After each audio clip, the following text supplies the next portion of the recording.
In this episode of the Locked On NBA Big Board podcast, the NBA Big Board crew, we are going to share our thoughts, our predictions, and even hot takes as it relates to the NBA Draft and the 2025 NCAA Tournament.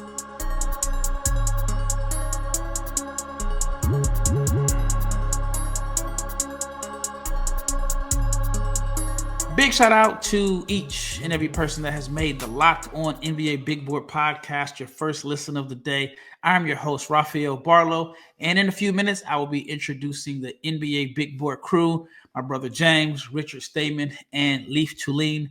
And like I said, we are going to share our thoughts, our predictions, some of the best matchups in the first round, second round, Final Four predictions, and even some hot takes. This is part one of a two-part series. It was just too much to try to condense into one episode. So again, this is part one of a two-part series. And before we dive into this episode, I want to let you know that it is brought to you by Monarch Money. Take control of your finances with Monarch Money. Use the code LOCKEDONNBA at monarchmoney.com for 50% off your next order. And also, I want to remind you about the Locked On newsletter.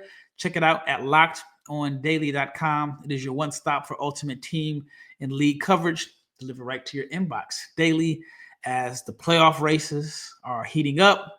And also for the teams that are out of it, they are fighting or lack of fighting, trying not to fight for the top pick in the 2025 NBA draft. And that's why you have to subscribe to the Locked On NBA Big Board YouTube channel. If you are not subscribed, please like, share, comment, click the bell so you can be notified every time we drop an episode because it is go time.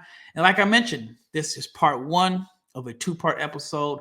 So here is the Locked On NBA Big Board crew. Kristen Peak will join us later on this week, but me, James, Richard, and Leif, we're going to share our thoughts. Like I said, our thoughts, predictions, and even hot takes. All right, let's dive into this episode. All right, the first question I have is, what were your overall thoughts on the conference tournaments? We had some massive performances. Like, for example, Yaxel Lindenberg's, what do you have, like 30, 28, 5, blocks, 4 steals, something like that. That's one of the most impressive stat lines I've ever seen.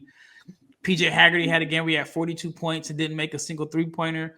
I thought Derek Queen had a monster game on Saturday. So what were your overall thoughts on the conference tournaments and which game stood out to you the most? We'll start with you, James.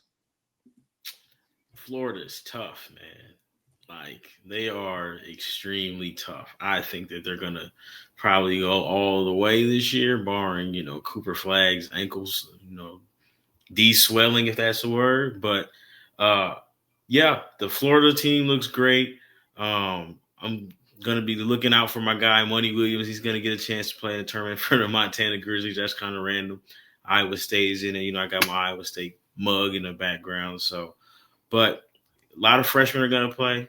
It's going to be a lot of fun. But I think Florida I think it's going to be 2 SEC teams getting to the Final Four. Man, you that's one of the last questions, the Final Four predictions. But My bad. All right, Richard, what performance stood out to you in the conference tournaments? I mean, Yaxel is the best answer, right? But I think, it's hard not. Yaxel is the game that was just on my mind, man. I think somebody else, though, that stood out was just throughout the entire tournament was Milo Zuzan. Thought he's been really impressive, just the way he's grown offensively the last couple months. And, he willed Houston to conference championship, both regular season and the tournament. But my big takeaway from the overall conference tournaments is so many of them went chalk. I mean, whether it was the mid-majors, the high majors, all of them generally, nothing crazy happened. There were very few upsets. I feel like in terms of early round upsets, at least, thought that was an interesting little trend, and I don't know what that actually translates to from previous years where it's like that, but thought that was interesting that the higher seeds generally did better. Yeah, if we're going one prospect, I'd go with Kahn, actually, as the guy who I think made himself some money operating without Cooper Flagg, overshadowing, taking the main attention from the defense. He was the head of the snake for Duke, and they won the tournament, and he looked comfortable doing so. I don't think he necessarily did anything different than he's done all season. It's just he showed a capacity to hold a larger role and excel while not compromising the team's success without Cooper Flagg. And then as for Florida, I'm a little bothered by their bracket because I've been saying Florida's the best team in the country for a couple of weeks now. And now I don't know if I want to take them because everyone's taking them. That's funny. As far as like players that stood out the most to me, even though his team didn't win the SEC tournament, I thought Jeremiah Fears established himself as the best point guard in this class behind Dylan Harper. He had 28 points, 29 points, had what I thought was a game-winning shot against Kentucky, and Otega Owe ended up hitting the buzzer beater. But I just thought that he established himself. The other guards that are supposed to be in his draft range struggled, but I thought with his quickness, ability to get into the paint, but more importantly, just the fact that as a young freshman, he had the nuts to want to take over the game, win the game, make big plays. And as college basketball gets older and older and older, how many teams have a freshman that when the game is on the line, and you can make a case and say their season may have been on the line, gave the ball to a freshman and said, hey, man, here's the ball. We'll get out the way, go make something happen. So I thought Jeremiah Fears really, really made a name for himself. But again, there were some other performances. John Tanji had like a 9 of 10 game where he made 6 of 6 from 3. But then I think I forgot what he shot. I think he struggled in the game, in the Big Ten championship game today. But I thought he's probably helped himself, even though he's going to be 24 on draft night.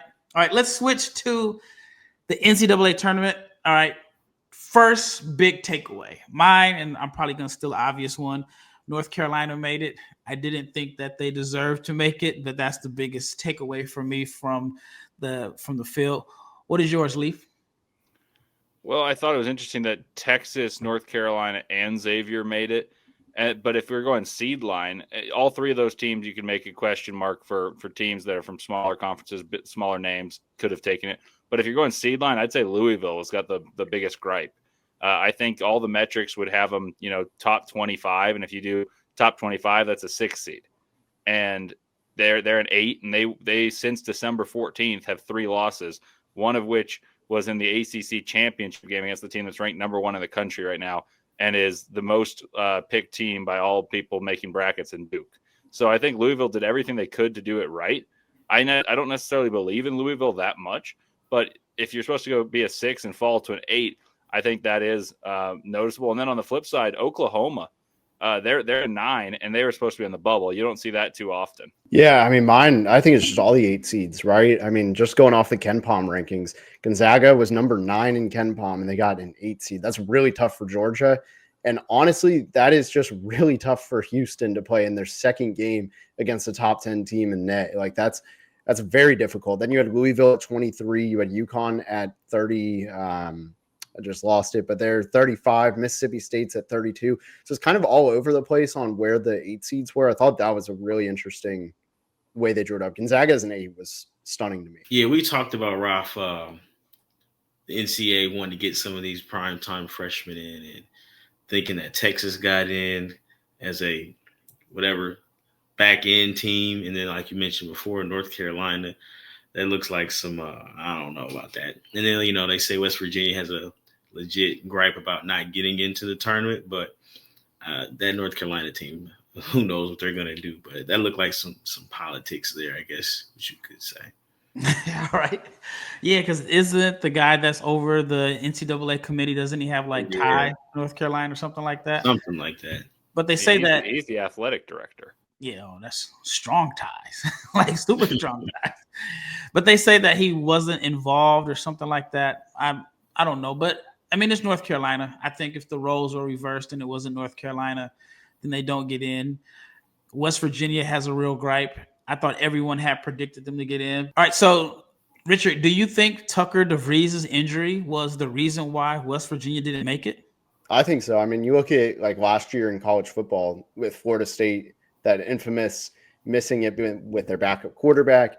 It's not about where you're at, at your best form. It's kind of, what it is where you are now. So I think absolutely it played a role when you're arguably best player, him and Javon Small, if you're missing one of those 1-2 punch and you're on the bubble, it's a little bit hard for the committee to give that benefit of the doubt.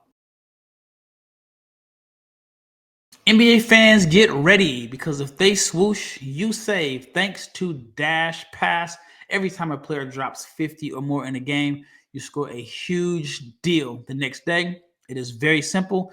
When any player scores 50 or more in a game during the 24-25 NBA regular season, Dash Pass members will get 50% off an order, up to $10 off the next day from noon to midnight. So if you need a quick and easy lunch the next day, with Dash Pass, you can get your favorite meals with zero delivery fees and reduced service fees. Plus, now you save even more with this exclusive NBA offer. If you're planning to catch the next game, you can order your snacks or meals at a discount and get ready for more high-scoring action. All you have to do is sign up for Dash Pass and be ready to save.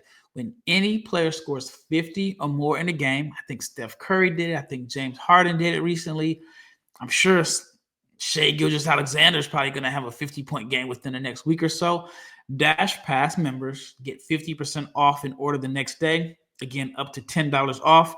Just use the promo code NBA50 from noon to midnight after a 50-point game on eligible orders at participating merchants. You must have an active Dash Pass account. Terms apply. Visit DoorDash to learn more.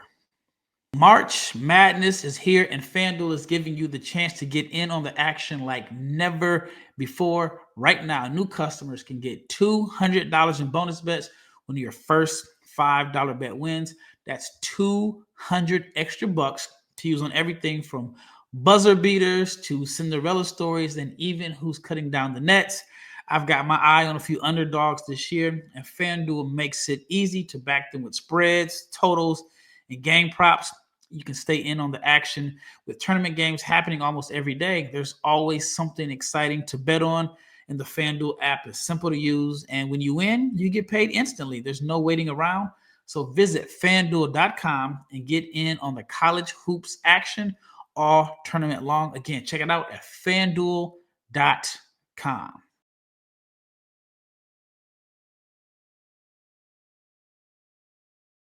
All right, let's get into the first round. We'll start with you, Leif. What is, in your opinion, the best matchup in the first round from an NBA draft perspective? It doesn't necessarily have to be two draft guys matching up head to head, but is there like a certain player that you want to see how he performs? In your opinion, what is the best matchup in the first round? I'm going to go with a fun one, and they do play the same position. I'm going to go with Cam Jones and Marquette against Donovan Dent in New Mexico. I'm sure you just took, at least in mine, based off Richard's reaction, always sniping me. Always sniping me. I mean, you gave me the first pick. I got to make the splashy pick.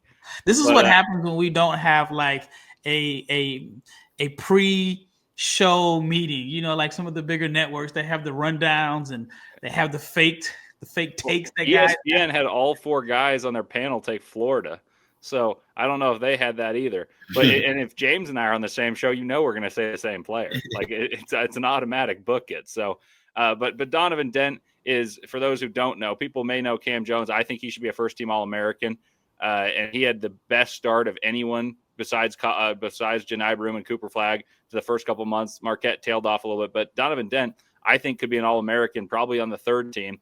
He leads New Mexico. He's the Mountain West Player of the Year, facilitates as well as any point guard in the tournament, also is a pretty adept scorer getting into the paint, has a variety of moves. This is an interesting matchup, both from the college basketball perspective, as Marquette's not played well recently, and New Mexico has played with the big boys and has won against some teams that are ranked higher than them in this tournament.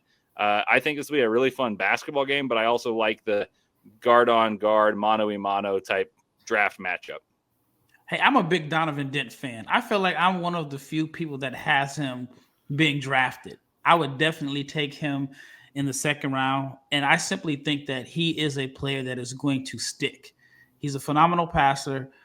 He's a guy that I think his passing will be enhanced a little bit more in the NBA because he's a good pick-and-roll passer, but he can score. He averaged 20 points a game. He was efficient.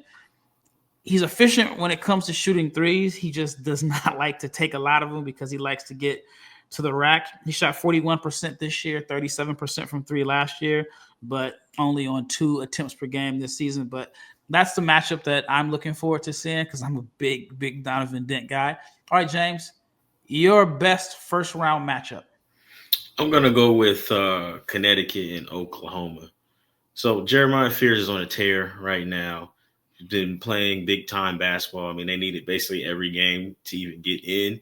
And I think over his last 9 games, he's had 21, 5, and 5. And I read somewhere online that UConn has like the worst perimeter defense that Oklahoma will have played this season. So it looks like on paper he's gonna like light them up.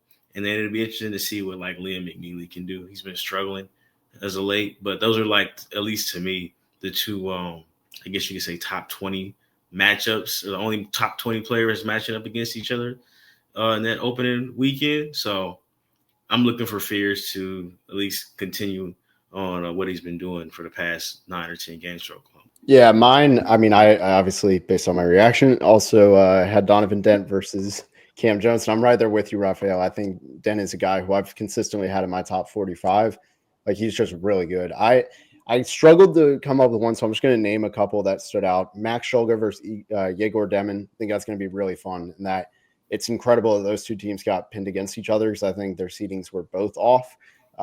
Should have been a second round matchup at the very least. But the one that I keep coming back to was Yale versus A&M. I know it's not like a big draft necessarily in terms of these are second round fringe guys, but I do think both these guys are people, one that's going to get a Portsmouth invite in Wade Taylor, but also in John, and I'm terrible with the pronunciation, so I may botch this. Poulikitis. I was going to say that, and then I was doubting myself, but I actually think Poulikitis is a guy that really has a path to rising towards an NBA prospect on a more mainstream level. I think he's already there in front offices, but I think that's one that I keep coming back to where that's two guards that are going to go against each other, and Poulikitis can play, man. Like, he can shoot.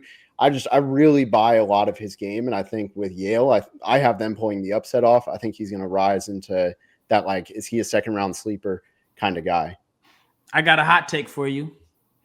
He's the best shooter in the draft. I'm taking him. If I had one guy that I had to pick as the best shooter, it's him. I mean, if you look at his numbers this year, he shot 40% from three on 8 attempts per game. But they weren't just catch and shoot threes.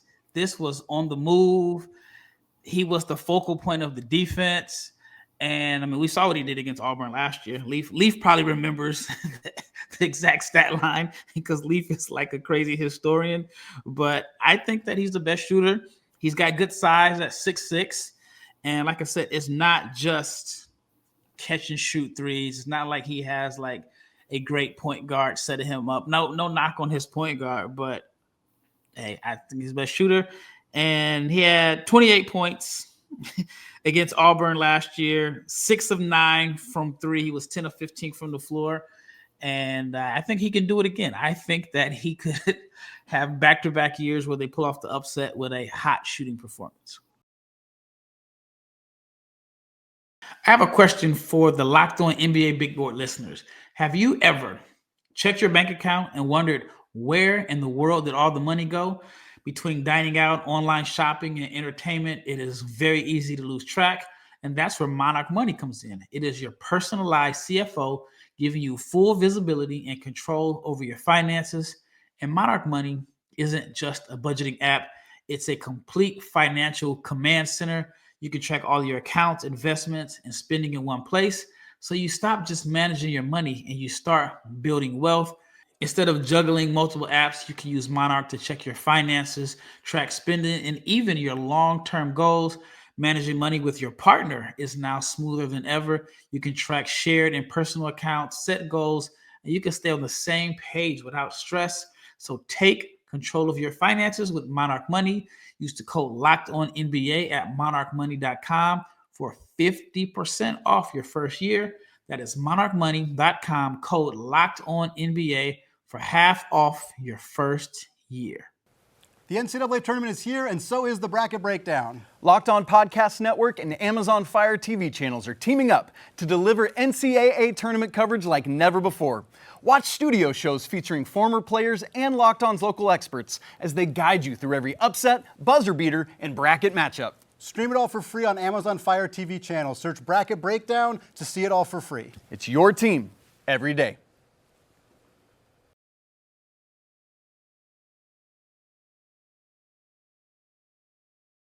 What do you think about Kansas and Arkansas in the first round? I almost said that one as my matchup with Flory versus Ivisic. I think that's something that could be, it's a little bit starter bench matchup there, but that's going to be incredible because it's two college coaches that are, very renowned and like Hall of Fame level coaches. But the Boogie Flan stuff is really intriguing to me. I think Kansas has had trouble all year. Obviously they're 7 seed, but I really am skeptical of them. And I think Arkansas kind of figured out who they are. My question is does Boogie Flan throw that off? I mean, one thing I always think of with that is in the 2009 finals, Jameer Nelson was out for the entire playoff run, comes back, kind of throws a wrench in their rhythm.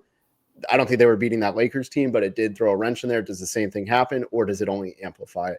So that's what I'm going back and forth on, but I think that matchup has a lot of since we haven't seen Boogie Flan in so long, I think that has a lot of implications for his draft stock. Sidebar: if Courtney Lee makes that shot, that layup, what was it, like a alley? Alley-oop, yep. And then a few years later, he hit the craziest one with the Grizzlies. Magic fans are probably triggered by that one, myself included. The Kansas-Arkansas matchup is definitely interesting for a variety of reasons. One, the Boogie Flan thing. Arkansas got better, and I don't think that it was because they got better without Boogie because he was holding them back. I just think his injury allowed them to play more traditional basketball. You had, in my opinion, too many guards that needed the ball. How they implement him in the lineup, because I thought he was done. I did not think that he was coming back. And so what type of shape is he in? Has he been working out? I don't know. But from a non-NBA draft standpoint, neither one of these coaches can afford to lose in the first round. While it's Cal's first year at Arkansas, it's just going to make the concerns even louder about him as a coach in this modern era. And then Bill Self, Kansas cannot lose in the first round. They spent a boatload of money on NIL. If I had to pick a team and guess who had the highest NIL budget, I think Kansas would be right up there. They brought in AJ Storr, Ryland Griffin, and they had some returning guys. Zeke Mayo, one of my favorite players from the portal last year, and they were the number 1 ranked team in the country. If they start off number 1 in the preseason and lose in the first round after, I don't even think they were ranked in the top 25 at the end of the season, it has to go down as one of the most disappointing seasons in Kansas basketball history. Yeah, the other thing about that matchup is, yes, there's notable coaches, and then the winner would likely play Rick Pitino. So that's the fun part of that side of the draw. But the other thing that I think is slept upon is these teams built their rosters completely differently, but the same premise. We're going to get the elite talent, and we're going to say, you know what, who cares about shooting in the case of Kansas was the premise last year. They're going to try to override that and go get Ryland Griffin, AJ Storr, and these pieces didn't work at all. And when did they get better? When AJ Storr went to the bench. He was relegated to the bench. You saw Ryland Griffin be a spot starter. Arkansas got better when Boogie Flan was out because there was a clear role delineation of who can do what, like you were saying. And I think the matchup to watch is Adu Thiero versus KJ Adams. And KJ may not be as high on draft radars, but they're both athletic specimens who are just going to compete at the highest level and physically drive into the rim, jump for rebounds. And I really wonder if Adu Thiero is kept in check, how do they score? Is it a Boogie Flan type of game? Because I've got no read on it, because Kansas has been not good at all this year. I've seen them lose twice in person this year. And then you watch them, they play better when they go to home, but it's a neutral site game. So I think Kansas can afford a loss in the sense of it's Bill Self. He has a long leash. I think Calipari, it would hurt him more to lose. Are you going to the Kansas game? I know you go to NCAA tournament games in the first round. Are you going this year? I can't go this year, unfortunately. I wanted to go out to Denver, but I've got jazz and hockey responsibilities. Well, Kansas fans are rejoicing because if you see them lose twice in person, they definitely do not want you in the NCAA tournament. All right, second round matchups, potential second round matchup. James, which one stands out to you? See, here's the thing. Going through it, there may be some upsets. I think that Auburn, I believe they've lost a few games, or no.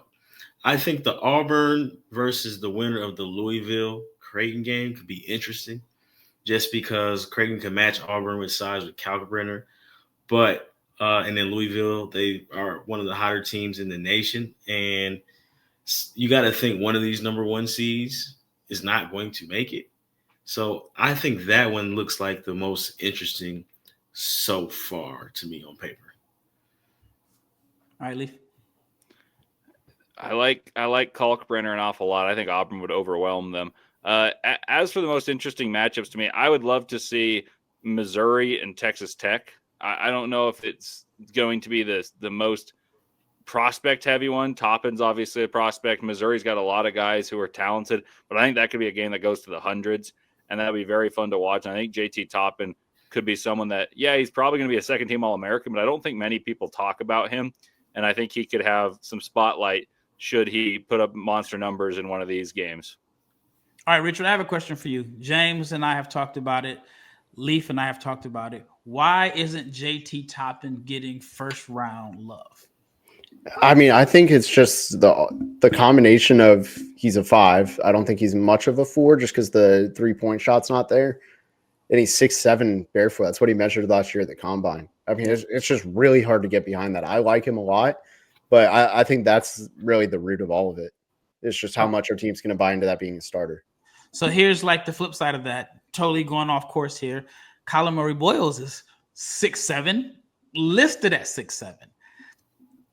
Why isn't that holding him back? I know totally different like dimensions as far as like, Colin's obviously bigger. He's probably 250 generously, but the height and the fact that South Carolina won 2 games in the SEC. SEC is absolutely tough, but it doesn't seem like it has impacted his draft buzz. I don't know too many other guys that could have concerns about their height and playing on a losing team, and it's not brought up. I just think it's a couple things. So, one, the shot looks a lot better, even though the percentages are. I'd say the 3-point like numbers in general, the percentages slightly favor JT. Same low volume. The form is a lot better and it feels a lot more workable. So I think that's something that's just going to go with NBA teams where it's like, hey, we can maybe make this work a lot more easily. But also it's that secondary stuff, right? He's an elite defender, Colin Murray-Boyles. JT's not. I mean, like, he's a good defender, but he has some habits that he has to clean up. He's not in stance a lot. Like, there's a lot of stuff there, but also the playmaking. I think Colin Murray-Boyles is a fantastic playmaker. And for me, that's what puts him over the top in that element. Like, he can't shoot right now, but that is something that very well could be an upside play. Is the shooting, if that comes together, that's a higher ceiling than what JT brings. I just think that Murray-Boyles has more of a perimeter game, which is going to be translatable for him because he can't put the ball on the ground, even if he is 6'6", 6'7". But as far as one is a ball handling big, if you call them bigs, whereas JT Toppin's a play finisher, energy guy, and sometimes that's just the difference between being a first round pick and a second round pick with similar measurements, just the playing style. But can you make a case and say the energy guy is easier to plug and play?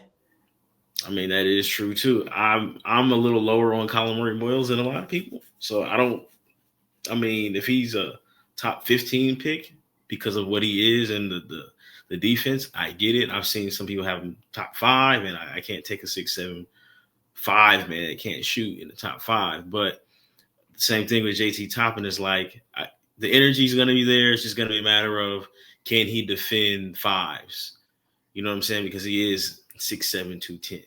Yep. Whereas Colin Murray-Boyles, if he can't bang, he'll be able to at least move his feet to, cause steals. And, we know he's a fantastic rebounder. And he should be able to push the ball up the court when he does grab rebounds. So I think it's just a stylistic thing difference between the two of them. I actually wanted to go back to first round matchups. Leif, I want to hear your thoughts on Memphis, Colorado State, PJ Haggerty, and Neat Clifford. Make a case and say 2 of the best mid-major players in the country. Who do you like in that matchup? I think it's an interesting one, particularly because Tyrese Hunter is having foot issues. So if he doesn't play, I think Colorado State, who's as hot as anyone in the country right now, has a really good chance. Memphis has the horses. Like, if you were to line their team up 1 through 8 compared to anyone in America, regardless of conference level, they're one of the top 20 teams. Now, I don't know if they're coached like one of the top 20 teams, and I don't know, but they've played well against big time competition. So I think the tournament setting is good for them. Haggerty to me is a second team All-American, at least third team. Nate Clifford, I think, probably has cemented himself as a first round pick with the surge he's put forth in the end of this season. I would lean towards Memphis, which I know is not super wowing as they're the higher seed.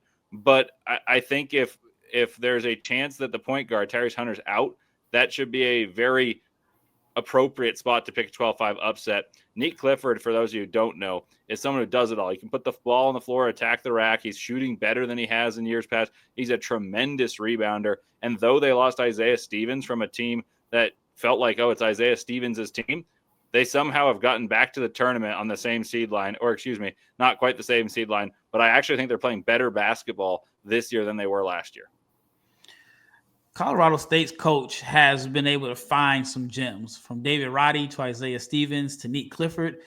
And even though Nate Clifford was at Colorado before, he's been able to put some NBA prospects on the floor that may not have entered college basketball with like significant buzz. All right, here's one, and we can all share our thoughts on this. Let's just assume Duke wins in the first round. Then you have the matchup between Mississippi State and Baylor. Who do you think wins that matchup and why? We'll start with you, James. I think Mississippi State wins. Stronger conference. And I just feel like, I don't know, man, it's going to be hard to pick against SEC teams. Like, they've seen it all. Every game is a must-win game. Again, I know VJ Edgecombe has played well, and they got some other guys at Baylor, but I just think that just as brutal as the SEC has been, you have to prepare every night, every weekend for, the other team's best. So I don't feel like the Big 12 has been as strong, obviously, and Mississippi State wins. But I think ultimately, I guess we're talking about the second round, if Cooper Flagg is there, then they're going to lose to Duke. Yeah, the story of that potential matchup, if it's Baylor, is Jeremy Roach playing against his former team. What are your thoughts about that matchup as far as Mississippi State and Baylor? And who do you think is the team that is going to face Duke? I can't see Duke being upset, but who do you think is going to face Duke? Yeah, I actually have Baylor. It's really hard for me. I agree, James. It's hard to doubt the SEC. Josh Hubbard's really good too. He's he's going to be an All-American by next year or the year after, I think. But I'm going to go with Baylor. If it clicks, all it takes is one game, right? I don't think they beat Duke, but I remember the game they played against each other at City of Palms in 2023, December. I was at it, and it was super fun. It was Cooper Flagg versus VJ Edgecombe, and VJ was playing defense against Cooper a lot. Cooper still went 5 of 9 for 20 points, which is about as on brand as it was at Montverde, and VJ finished with 20 points on 8 of 24. But I think VJ wants that rematch. Like, that's something I feel like he takes personally, like just who he is. I think that'd be a super fun matchup. I still think Duke would win, whether or not Cooper actually even plays. Well, that wraps up this episode of the Locked On NBA Big Board Podcast. Be sure to check out episode 2. We're going to continue this discussion. It was just too much to just put into one episode. So again, thank you for tuning in. Stay tuned for part 2.